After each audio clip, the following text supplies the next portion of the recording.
merci. Bonjour à tous. Bonjour. Gloire de Dieu cet après-midi. J'espère que vous allez bien. Je suis vraiment désolé pour mon fort accent. Pourtant, notre Seigneur Jésus m'a envoyé et donc nous devons avoir confiance en son Esprit Saint pour un petit miracle cet après-midi pour que vous me compreniez. Ok? J'ai prié pour vous, bien sûr. Je viens de Philadelphie et à notre église, nous avons des petites phrases préférées. Il y a une phrase que nous disons souvent et avec votre permission, je voudrais que nous la disions ensemble cet après-midi. Je vais dire, Dieu est bon. Amen. Et puis, vous me répondrez en tout temps. Ok? Je dis, Dieu est bon. En tout Et temps. vous direz, voilà. Parfait, c'est bien. Ok? Et puis, je dirai en tout temps, et vous me répondrez. Dieu est bon. Ok. On y va. Vous êtes prêts?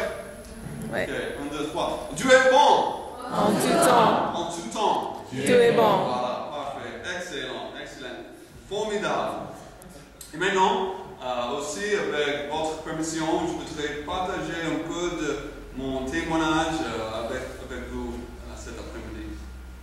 Alors, comme je l'ai déjà dit, j'ai grandi à Philadelphie, le lieu de naissance des États-Unis. Mes parents se sont séparés quand j'avais 3 ans. J'ai été élevé par ma mère seule. Nous vivions dans un quartier surtout pour les pauvres. En anglais, nous l'appelons un housing project. En français, c'est HLM, quelque chose, ou quartier chaud.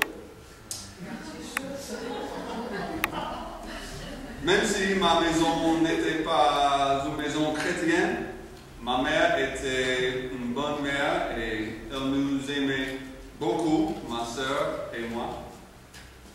Mais malgré cet amour, il y avait aussi malheureusement des drogues et l'alcool dans notre maison pendant mon enfance. Je criais à Dieu et puis j'ai lu ces mots.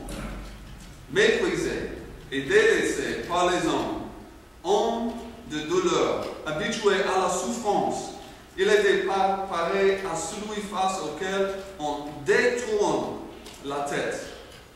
Nous l'avons méprisé, nous n'avons fait aucun cas de lui. Pourtant, ce sont nos souffrances qu'il a portées. C'est de nos douleurs qu'il s'est chargé. Et nous l'avons considéré comme puni, frappé par Dieu et humilié.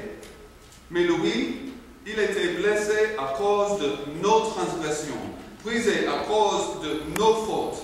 La punition qui nous donne la paix est tombée sur lui. Et c'est par ses blessures que nous sommes guéris. Nous étions tous comme des brebis égarées. Chacun suivait sa propre voie. Et la ténèbre a fait retomber sur lui nos fautes à tous. C'était le chapitre 53 du livre d'Ésaïe dans l'Ancien Testament. Il a été écrit 700 ans avant le temps de Jésus. Pourtant, c'était au sujet de Jésus. Soudain, mes yeux se sont ouverts. Il était blessé pour mes transgressions. Il était brisé pour mes fautes. Et c'est par ses blessures que je suis guéri. Jésus est mort pour moi. Jésus est vivant. Jésus m'aimait. Voilà. Jésus est mon Seigneur et mon Sauveur. J'ai senti son amour puissant et sa grâce parfaite profondément dans mon cœur. Les larmes ont rempli mes yeux.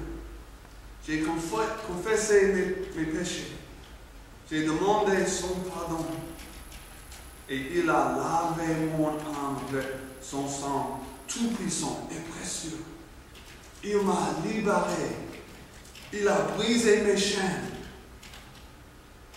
Et pour la première fois dans ma vie, je me suis senti vraiment libre, vraiment vivant et vraiment aimé.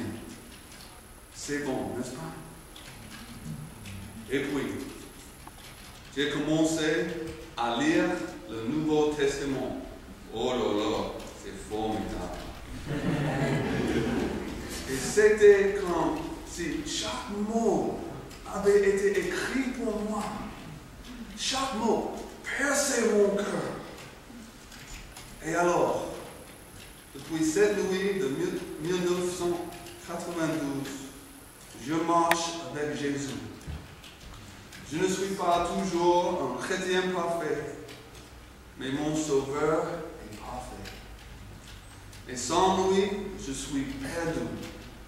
Je suis nul. Donc, c'est pour lui que je choisis de vivre ma vie.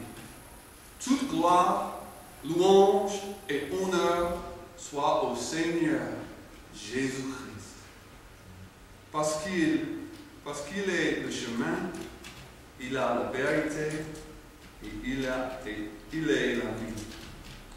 Dieu est bon En en tout tout temps. temps. Dieu est bon. Voilà, nous prions. Merci Seigneur pour ta parole de vie. Merci pour ton amour pour nous. Merci surtout pour Jésus-Christ. Dans le nom de Jésus. Amen. Amen.